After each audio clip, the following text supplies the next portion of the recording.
घूंघट की आड़ से दिलबर का दीदार अधूरा रहता है, जब तक ना मिले नजरों से नजर, जब तक ना मिले नजरों से नजर, श्रृंगार अधूरा रहता है, घूंघट की आड़ से दिलबर का, दिलबर का, दिलबर का, दिलबर का। घूंघट की आड़ से दिलबर का दीदार अधूरा रहता है, जब तक ना मिले नजरों से नजर, जब तक ना मिले नजरों से नजर, श्रृंगार अधूरा रहता है, घूंघट की आड़ से दिलबर का।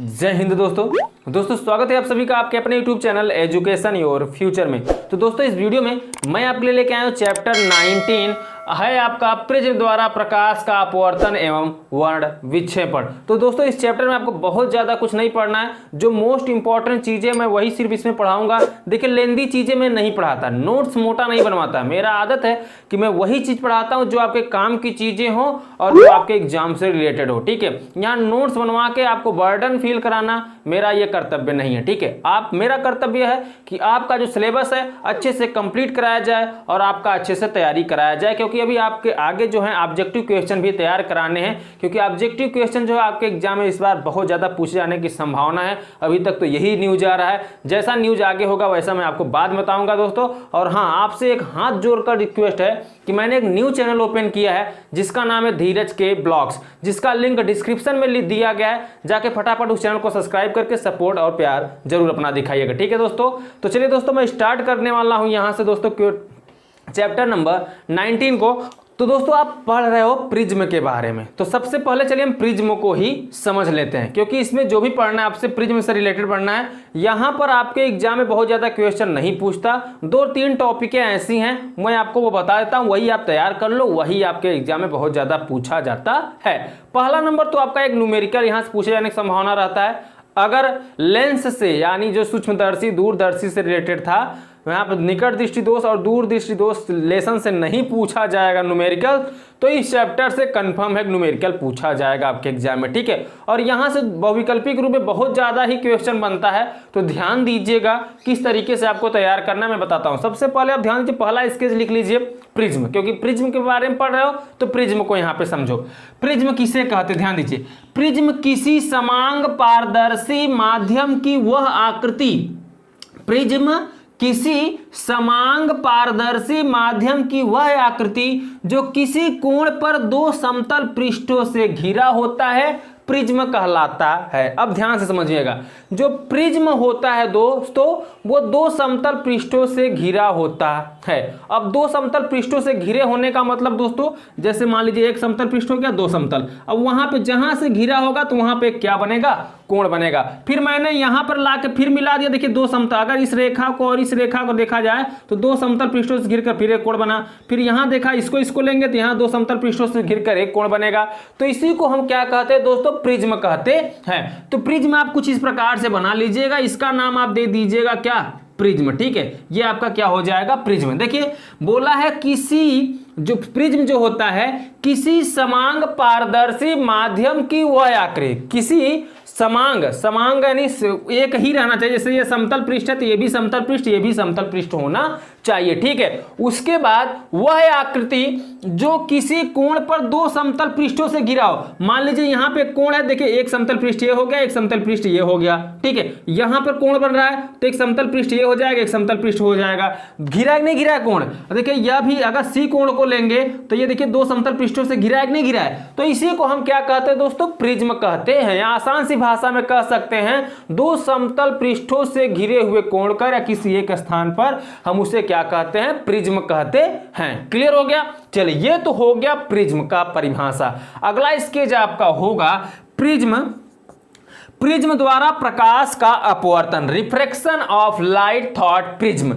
ध्यान दीजिए दोस्तों, बोला है प्रिज्म द्वारा प्रकाश का अपवर्तन। तो ध्यान दीजिएगा, जैसे प्रिज्म है, ये प्रिज्म मैंने बना रखा है यहां पर। अब प्रकाश का अपवर्तन किस प्रकार से होगा, ध्यान दीजिए। बोला है प्रिज्म द्वारा प्रकाश का अपवर्तन वह प्रिज्म सूत्र जब प्रकाश की किरण किसी प्रिज्म से गुजरती है तो प्रिज्म के दोनों अपवर्तक पृष्ठों पर अपवर्तित होती है। अब ध्यान दीजिएगा दोस्तों, जैसे मैंने यहाँ पे आकृति बना रखा है, मैं आपको समझाता हूं। यहाँ पर जैसे मान लीजिए यहां से प्रकाश चल रहा है, ठीक है। अब जैसे ये प्रिज्म में पड़ेगा तो सीधा इस तरीके से नहीं जाएगा, क्या होगा, इस तरीके से न जाकर ये सीधे जाएगा, अगले पृष्ठ पे पड़ेगा, फिर अगले पृष्ठ से क्या होगा दोस्तों, नीचे की तरफ झुक जाएगा, ठीक है। ये समतल पृष्ठ पर की क्रिया होगी।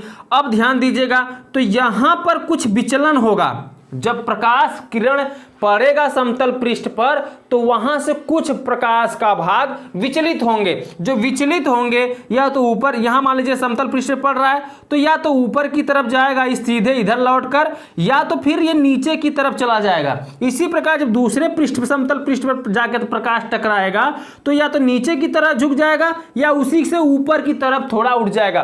तो मैंने जब यहाँ प्रिज्म को नीचे झुका, याद रखें कि जब भी प्रकाश की किरण प्रिज्म में पड़ेगी तो अधिकतर नीचे की तरफ ही झुकेगी, उसका थोड़ा कुछ भाग क्या होगा, ऊपर की तरफ जाएगा। तो जो कुछ भाग ऊपर की तरफ जा रहा है मैंने यहां पे इंडिकेट कर दिया, ठीक है। तो यहां पर जो कोण बन रहे हैं, जहां जहां पर ये विचलन हो रहा है, जो कोण बन रहे हैं इसको हम न्यूनतम विचलन कोण बोलते हैं या अल्पतम विचलन कोण बोलते हैं। विचलन कोण को हम सिग्मा एम से व्यक्त करते हैं, सिग्मा एम, इसको सिग्मा बोलते हैं, ध्यान दीजिएगा। ये आपका क्या हो जाए, सिग्मा। तो सिग्मा एम से हम इसे क्या करते हैं, व्यक्त करते हैं।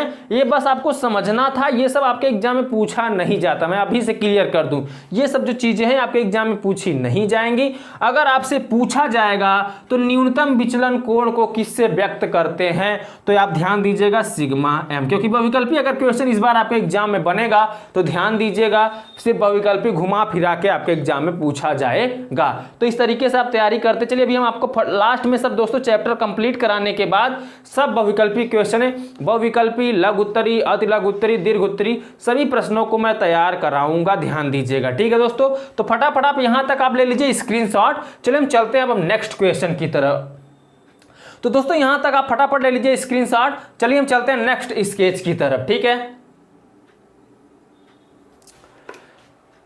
अब देखिए दोस्तों, अगला स्केच है आपका प्रिज्म द्वारा श्वेत प्रकाश का वर्ण विक्षेपण। प्रिज्म द्वारा श्वेत प्रकाश का वर्ण विक्षेपण अगला स्केच है, काफी इंपॉर्टेंट है, इस पर आप ज्यादा ध्यान दीजिएगा, ठीक है दोस्तों।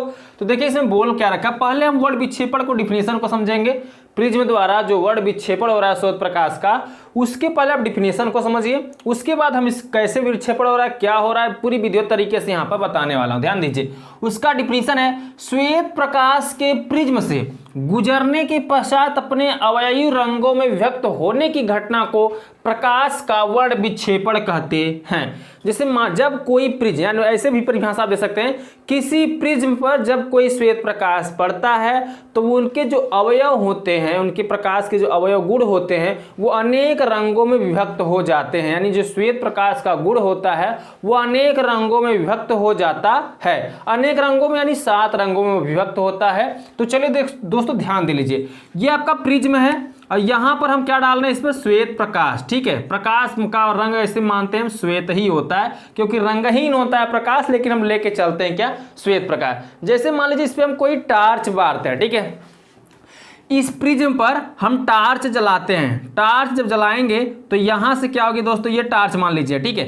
अब इससे प्रकाश डाला जा रहा है प्रिज्म पर। जब प्रिज्म प्रकाश श्वेत प्रकाश पड़ता है तो वो क्या होता है दोस्तों, दूसरे माध्यम में जाकर वो 7 रंगों में विभक्त हो जाता है। 7 रंगों में क्या दोस्तों, पहला लाल, दूसरा नारंगी, तीसरा पीला, चौथा हरा, 5वां नीला, 6वां आसमानी या जमुनी बोल सकते हैं, और इसको क्या बोलते हैं दोस्तों, 7वां बैगनी, ठीक है। ये 7 रंगों में विभक्त हो जाता है। अब बहुत ज्यादा क्वेश्चन यहां से बनता है, ध्यान दीजिएगा। अगर हम आपसे बोले हैं किस रंग का वर्ण विक्षेपण सबसे कम होता है। तो देखिए जो सबसे ऊपर होगा वह सबसे कम, और सबसे ऐसे घटते चले गए, ठीक है। देखिए सबसे कम वर्ण विक्षेपण किसका होता है? लाल का, ठीक है। यानी हम प्रकाश का विचलन अगर हम बोले तो सबसे कम किसका होता है दोस्तों? लाल का, ठीक है। किस रंग का विचलन सबसे कम होता है? लाल का। और सबसे ज्यादा किसका होता है? बैंगनी का, ठीक है। तो हम बोल दें यहां देखिए प्रकाश, किस रंग के प्रकाश का विचलन सबसे कम होता है? लाल का। और सबसे अधिक किस रंग का विचलन होता है? बैंगनी का। ध्यान दीजिएगा, अगर आपसे क्वेश्चन पूछा जाए तो किस रंग का सबसे अधिक वर्ण विक्षेपण या विचलन बोले तो ध्यान दीजिएगा सबसे अधिक बैंगनी का और सबसे कम लाल का होता है। लेकिन अगर देखिए तरंग दैर्ध्य, ठीक है, तो किस रंग का सबसे अधिक तरंग दैर्ध्य होता है? तो ध्यान दीजिएगा तरंग दैर्ध्य अगर बोलेगा तो लाल रंग का सबसे अधिक होता है। लाल रंग का क्या होगा? अधिक होगा। और दोस्तों बैंगनी का क्या हो जाएगा?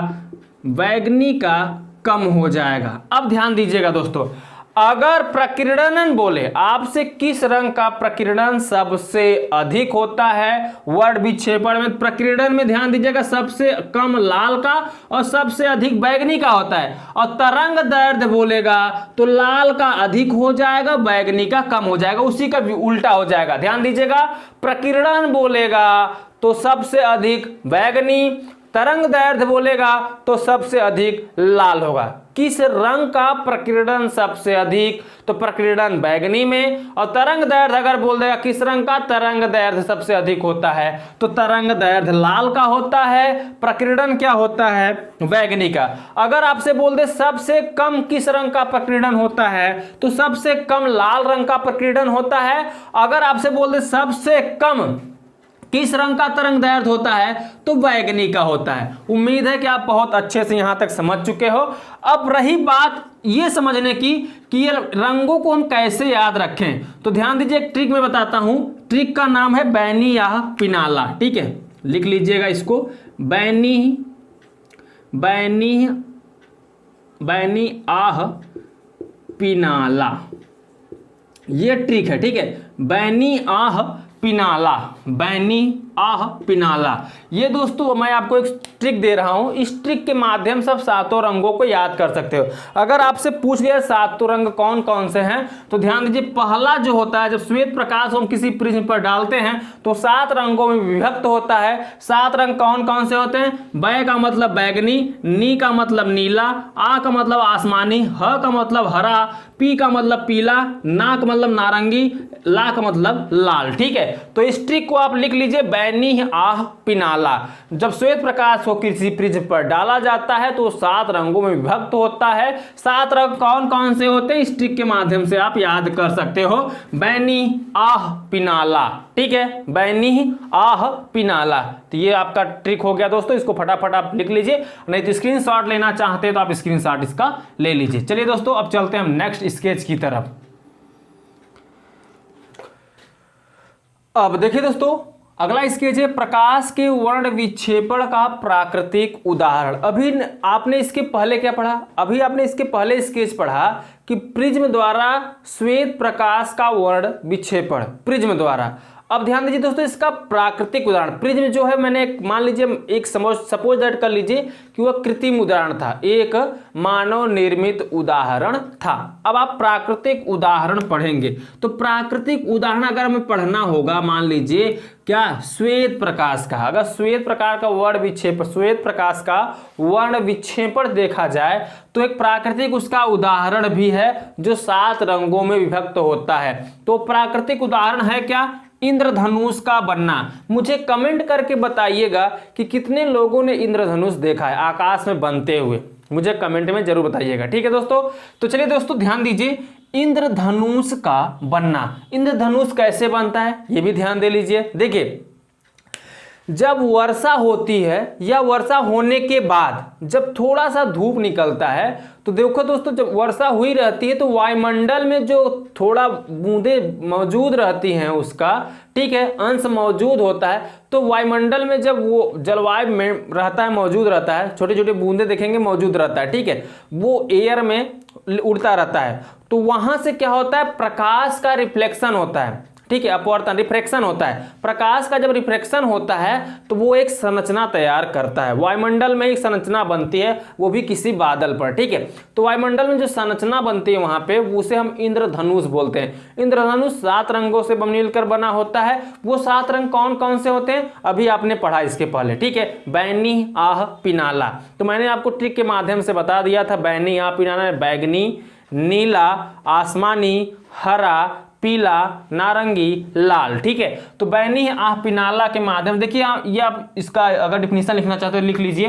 डिफिनीशन है इसका, कभी कभी वर्षा के समय या वर्षा के बाद, वर्षा के समय या उसके बाद जब धूप निकलती है तो आकाश में रंगीन संकेंद्रीय वृत्तीय चाप, यानी एक चाप के आकार का, कुछ इस आकार का आपका क्या बनता है दोस्तों, एक आकाश वायुमंडल में देखेंगे तो कुछ इस प्रकार से आपका वहां पर इस रंग का बना, इसे 7 रंगों से मिलकर इस तरीके से बना रहता है, ठीक है।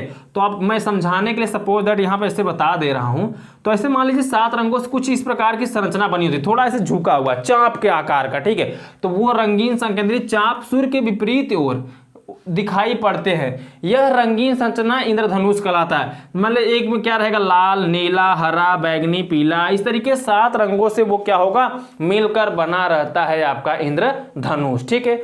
आपने देखा भी होगा इंद्रधनुष। तो इंद्रधनुष कैसे बनता है, चलिए मैं आपको बता देता हूं एक बार फिर से। देखिए, जब वर्षा होती है या वर्षा होने के बाद वायुमंडल में कुछ बूंदें क्या होती हैं, मौजूद रहती हैं। तो जब मौजूद रहती हैं तो जो बूंदें होती हैं वो प्रिज्म का काम करती हैं। आपने प्रैक्टिकल मानव निर्मित वस्तुएं, मानव से रिलेटेड पढ़ा कि मानव ने कैसे प्रैक्टिकल किया था, लेकिन प्रकृति में भी इसका प्रैक्टिकल मौजूद है। तो जिसका प्रैक्टिकल है वो बूंदें हैं। बूंद जो होता है वो प्रिज्म का काम करता है। प्रिज्म के द्वारा वहां पर क्या होता है, प्रकाश का रिफ्रैक्शन होता है। रिफ्रैक्शन होने के बाद क्या होता है दोस्तों, वहां पर आपका बन जाता है इंद्रधनुष वायुमंडल में, ठीक है। उम्मीद करता हूं आप समझ चुके होंगे कि इंद्रधनुष का उदाहरण, ये आपके एग्जाम में कभी कभार पूछता है, नहीं तो नहीं पूछता। ये सब चीजें जानने वाली चीजें हैं, ठीक है। इसको आप जान लीजिए बस, इंद्रधनुष बनता क्यों। तो दोस्तों इसका आप स्क्रीनशॉट ले लीजिए। चलिए हम चलते हैं नेक्स्ट स्केच की तरफ। अब देखिए दोस्तों नेक्स्ट स्केच है आपका वायुमंडलीय अपवर्तन। चलिए वायुमंडलीय अपवर्तन को हम यहाँ पर समझ लेते हैं। तो देखिए बोला इसमें, जब प्रकाश किरणें भिन्न भिन्न प्रकाशिक घनत्वों वाले वायुमंडल से होकर गुजरती हैं तो प्रकाश का अपवर्तन होता है। यह घटना वायुमंडलीय अपवर्तन कहलाती है। ध्यान दीजिएगा दोस्तों, जब प्रकाश आता है तो वो क्या होता है, विभिन्न क्या करता है दोस्तों, माध्यमों से गुजरता है। कम सघन, अधिक सघन वाले माध्यमों से जब गुजरता है तो वहां पे क्या होता है, प्रकाश का अपवर्तन हो जाता है। तो प्रकाश के अपवर्तन हो जाने को, इसी को हम वायुमंडलीय अपवर्तन कहते हैं। लेकिन इससे कुछ उदाहरण है, चलिए इसको हम ध्यान देते हैं दोस्तों।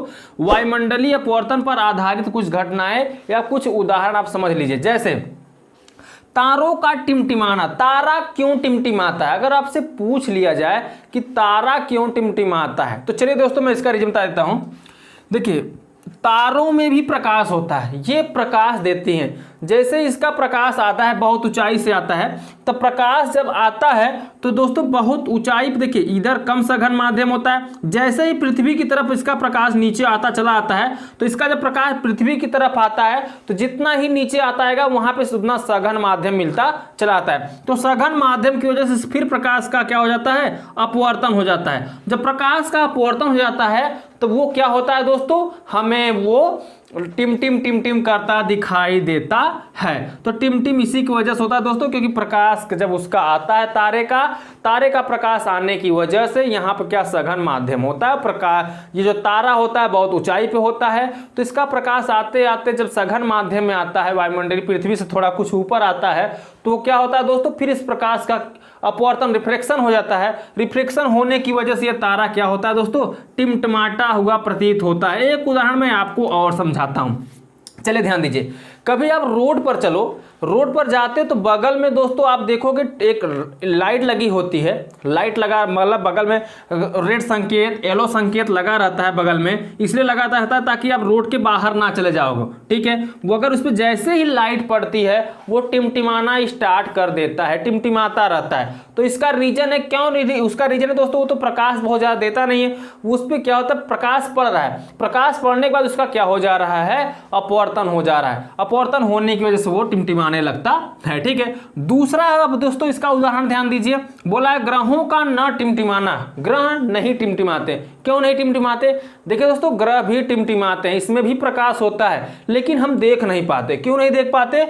क्योंकि जब ये तारे बहुत होते हैं, ग्रहों से इन ग्रहों के अपेक्षा तारे क्या हैं, बहुत ज़्यादा हैं। जब तारे बहुत ज़्यादा हैं तो उनके प्रकाश के आगे इसका प्रकाश क्या हो जाता है, फीका पड़ जाता है। और फीका पड़ जाने की वजह से क्या होता है दोस्तों, ग्रहों को हम टिमटिमाता नहीं देख सकते। इनका प्रकाश इतना ज़्यादा नहीं होता, और ज़्यादा न होने की वजह से ये जब सघन माध्यम इसका प्रकाश प्रवेश करता है, पृथ्वी कुछ ऊंचाई पर प्रवेश करता है, तो क्या होता है दोस्तों, फिर रिफ्लेक्शन होता है, तो पूरी तरह से वो ढक जाता है, दिखाई नहीं देता। तो ये हो गया ग्रहों का न टिमटिमाना, इसी कारण ग्रह नहीं टिमटिमाता। ठीक है दोस्तों, अगला आपका उदाहरण है तारों का अपनी वास्तविक स्थिति से ऊंचा प्रतीत होना। अब ध्यान दीजिए दोस्तों, तारा जितना ऊंचाई पर है उससे कहीं ज्यादा ऊंचाई पर हम जब देखते हैं तो दिखाई पड़ता है। इसका रीजन क्या है, ध्यान दीजिए। जब मान लीजिए कोई व्यक्ति है, ठीक है, कोई व्यक्ति है, अब इसके आंख पे प्रकाश आ रहा है, वहां से पूर्ण रूप से प्रकाश नहीं आ पाता। नहीं आ जाने पाने मतलब जैसे यहाँ पर कम सघन माध्यम है, यहाँ अधिक सघन माध्यम है, तो अधिक सघन माध्यम में जब यहाँ से प्रकाश चलेगा तो अधिक सघन माध्यम में जब बीच पड़ेगा तो थोड़ा तिरछा हो जाएगा। ठीक है, यहाँ तक प्रकाश आएगा, जब यहाँ सघन माध्यम है, सघन माध्यम से फिर तिरछा प्रकाश होगा, आंख जाएगा कम अधिक सघन माध्यम में, अधिक सघन माध्यम जब कम सघन माध्यम में जाएगा तो प्रकाश विचलित हो जाता है। विचलित होने की वजह से जो तारा होता है वो बहुत ऊपर दिखाई देता है। समझ गए? चलिए नेक्स्ट पॉइंट समझ लीजिए, अग्रिम सूर्योदय तथा विलंबित सूर्यास्त। ध्यान दीजिए, मतलब उगता हुआ सूरज तथा ढलता हुआ सूरज। तो इसको समझ लीजिए दोस्तों, अब ये किस रीजन से आगा, देखिए सूरज जब निकलता है तो हम 2 मिनट तक उसको बहुत प्यार से, 2 मिनट क्या बोले, 15 मिनट तक हम उसको देख लेते हैं, आसानी से देख लेते हैं। लेकिन जैसे ही 1.5 घंटे बाद वो चमकने लगता है, अधिक चमकने लगता है, तो हम देख नहीं पाते। अब रीजन जान लीजिए, रीजन क्या होता है, देखिए सूरज ढलेगा तब भी हम देख लेते हैं और उगते समय भी देख लेते हैं, लेकिन जैसे ही ये ऊपर आता है आधे 1 घंटे बाद चमकने लगता है अधिक। रीजन क्या जानते हैं, नीचे जब ये रहता है पृथ्वी के समीप दिखाई देता है सूर्य, देखिए यहाँ पे सूर्य यहाँ से उगना शुरू होता है, तो ऐसे आएगा। ठीक है, तो जब ऊपर आएगा तो हम इसको देख नहीं पाते हैं, आंख देख ही नहीं पाते। अगर देख लोगे तो आंख में चोन्हा लग जाता है, हम कुछ पहचान ही नहीं पाते। ठीक है, तो देखिए दोस्तों, अब ये सूर्य जब ढलता है तो यहाँ पे कुछ तरीके से कुछ नीचे आके ढलता है, तो जब ढलता है तो ये क्या होता है दोस्तों, कम सघन माध्यम में होता है। तो जब कम सघन माध्यम में होता है तो इसे हम नंगी आंखों से आसानी से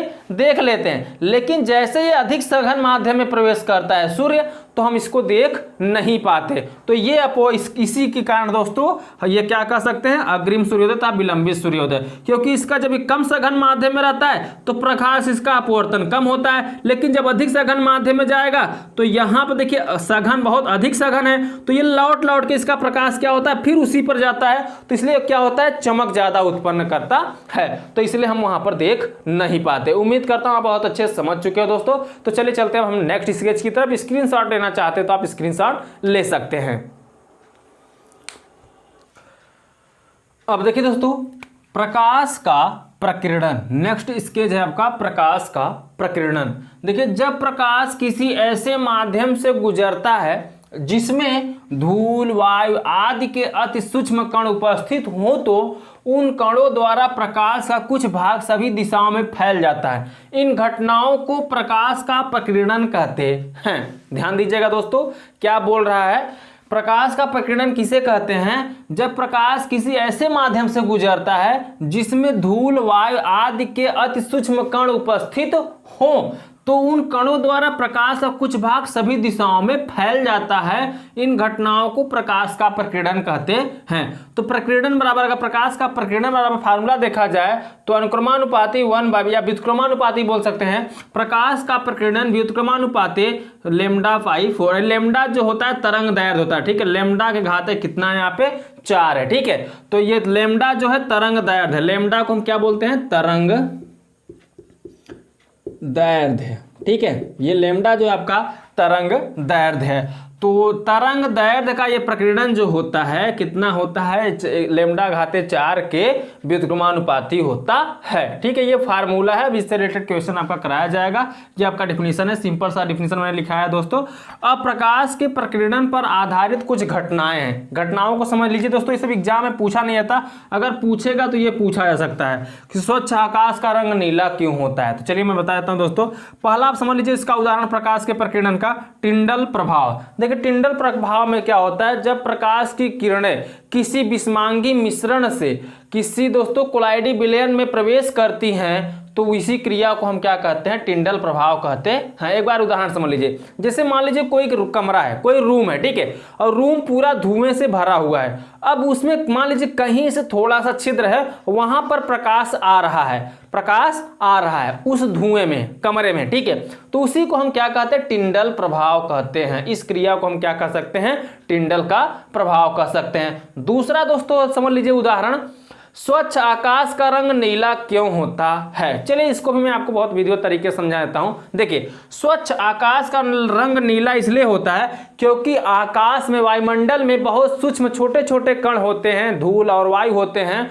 तो इसमें दोस्तों नीला और बैगनी रंग का जो होता है प्रकीर्णन होता है वो लाल की अपेक्षा 16 गुना अधिक होता है। ठीक है, लाल की अपेक्षा 16 गुना अधिक होता है। तो 16 गुना अधिक होने की वजह से दोस्तों ये प्रकाश क्या होता है, इसका प्रकीर्णन होता है, तो फिर रिफ्लेक्शन होता है, तो इसका फैलाव हो जाता है नीले और बैगनी का। तो नीले और बैगनी का फैलाव हो जाने के कारण आकाश हमें क्या होता है दोस्तों, नीला दिखाई देता है। ठीक है, स्वच्छ आकाश का रंग नीला क्यों दिखाई देता है आप समझ चुके हो। देखिए अगर ये आकाश जो है नीला नीचे पृथ्वी से देखने पर दिखाई देता है, वैसे तो आकाश काला है, काला का मतलब पूरा अंधेरा से भरा हुआ है। ठीक है, अंधेरा का मतलब समझ लीजिए दोस्तों, अंधेरे का मतलब जैसे अगर हम इसको चंद्रमा दूसरे ग्रह से देखें, चंद्रमा पर से देखें, तो चंद्रमा से देखोगे तो आकाश जो होगा दोस्तों काला दिखाई देता है, बिल्कुल काला दिखाई देता है। ठीक है, नीला दिखाई ही नहीं देता। नीला पृथ्वी पर दिखाई देने का रीजन ये है कि यहाँ पर प्रकाश का जो आते हैं वो छोटे छोटे धूल वायु पर पड़ते हैं, सूक्ष्म कणों पर पड़ते हैं, तो फिर उनका प्रकाश का क्या होता है, प्रकीर्णन होता है। प्रकीर्णन होने की वजह से